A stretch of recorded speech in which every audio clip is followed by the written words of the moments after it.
पश्चिम बंगाल विधानसभा चुनाव की मतगणना के बीच सुबह से ही पूरे राज्य में हाई वोल्टेज माहौल बना हुआ है। इस बीच जंगल महल की अहम सीट झाड़ग्राम पर सबकी नजरें टिकी हुई हैं। ये वही जगह है जहां चुनाव प्रचार के दौरान पीएम नरेंद्र मोदी अचानक एक छोटी सी दुकान पर रुक गए थे, स्थानीय लोगों से बातचीत की थी और वहां पे झालमुड़ी खाई थी। उनकी ये तस्वीर सोशल मीडिया पर काफी वायरल हुई थी, खूब चर्चा हुई थी और चर्चा का विषय बनी हुई थी, अभी भी बनी हुई है।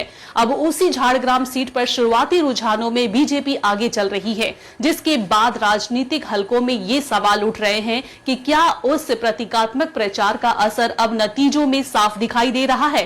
हालांकि ये सिर्फ शुरुआती रुझान है, अंतिम नतीजों के लिए अभी भी इंतजार करना पड़ेगा। दिलीप घोष ने भी अपनी प्रतिक्रिया दी है कि खड़गपुर से वे आगे जीत रहे हैं। क्या कुछ उनका रिएक्शन आया है, सुन लेते हैं।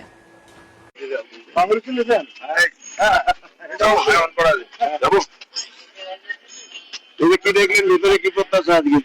প্রস্তুতি পুরো আছে সরকারের তরফ থেকেও, কমিশনের তরফ থেকে, আমাদের তরফ থেকে। সাধারণ মানুষ যে ইচ্ছা নিয়ে ভোট দিয়েছেন পরিবর্তন নিশ্চিত হবে।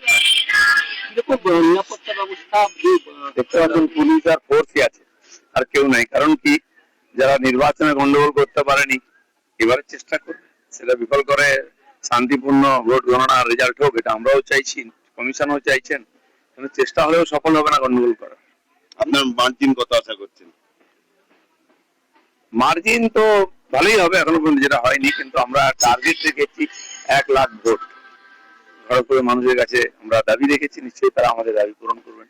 খড়গপুর না, বাকি বিধানসভা কেন্দ্রগুলি সব জায়গায় একতরফা হবে। রেজাল্ট দেখে রাখুন, নতুন সরকার হবে।